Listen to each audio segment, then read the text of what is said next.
When we talk about the world of watches, hype always comes up in conversation, discussing the scarcity of Rolex, whether a Patek or a sporty Rolex or an AP is an investment, and Richard Mille is also often mentioned.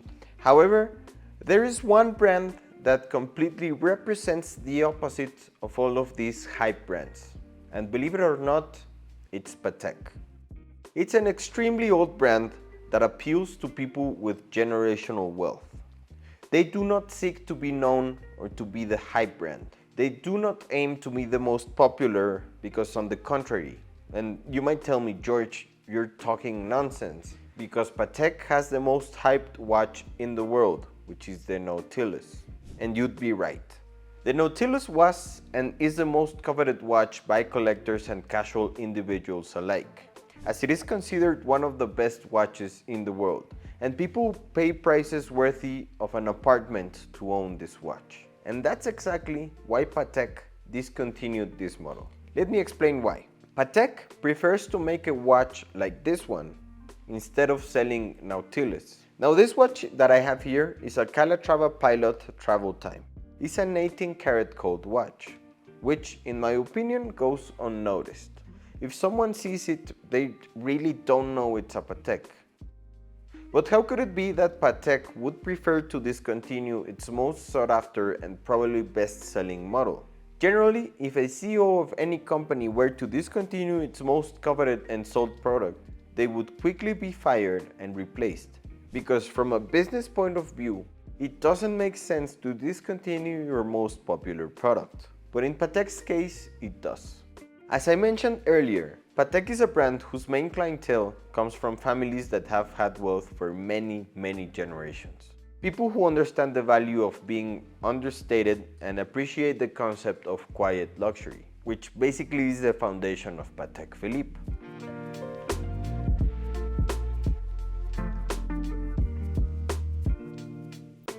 Now, the Nautilus was going against the principles and values of their largest customers. Its popularity led it to be worn by rappers, actors, and football players, which drew spectacular attention to it. It became an extremely recognizable watch, which is precisely what Patek didn't want. As I mentioned before, it didn't seem to make sense from the outside to discontinue such a popular model.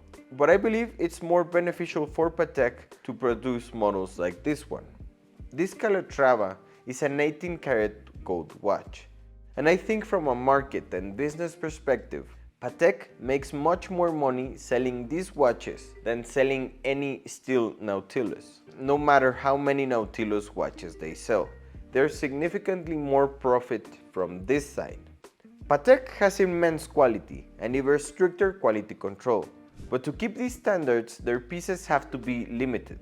Therefore, regardless of how much they wanted, increasing the production of the Nautilus would be very complicated, which theoretically would be the only way for that watch to make economic sense. Now let me explain why. The greatest flaw of the popular Patek Nautilus is that it was made out of stainless steel. Although this material has many favorable properties, it is quite difficult in terms of manufacturing. Stainless steel is an extremely difficult and expensive material to machine. You need specialized machines and very high-tech tools to work with this metal.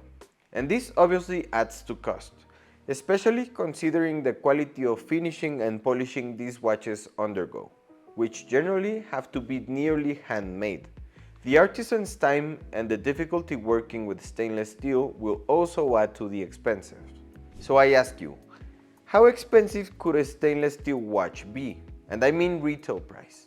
There comes a point where even being the most popular watch, if it's made out of steel, it can't cost more than a precious metal watch. That really wouldn't make sense. And remember, I'm talking about retail price. But if we go back to discussing the gray market, the prices of the Nautilus were outrageous. It was ridiculous for stainless steel watches to cost more than precious metal watches. But remember, this price increase was more related to scarcity and demand for the watch, and not so much because of its finish and craftsmanship. I believe this is one of the biggest reasons Patek discontinued the Nautilus, because these stainless steel watches were in quotes, devaluing their precious metal watches. And this is where gold watches come in. They obviously have a much higher cost due to the raw material, as precious metals of course are more expensive, and to a certain extent they maintain their value simply due to the weight of the material. But do you know what gold also has? It is extremely easy to machine and polish because it is a very soft metal. This means you don't need such specialized machinery, leading to lower production costs, even though the retail price rises. Therefore, comparing profit margins between a stainless steel watch and a gold watch will always make it more advantageous for brands to produce gold watches. That is why the stainless steel Nautilus was discontinued, but the gold Nautilus still exists.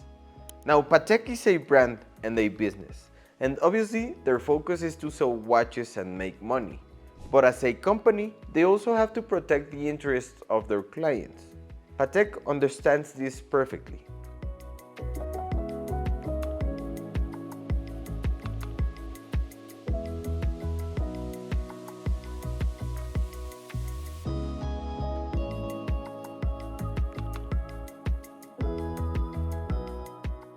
Their clients are not really rappers or basketball players. Their clients are business people who having long history with the brand.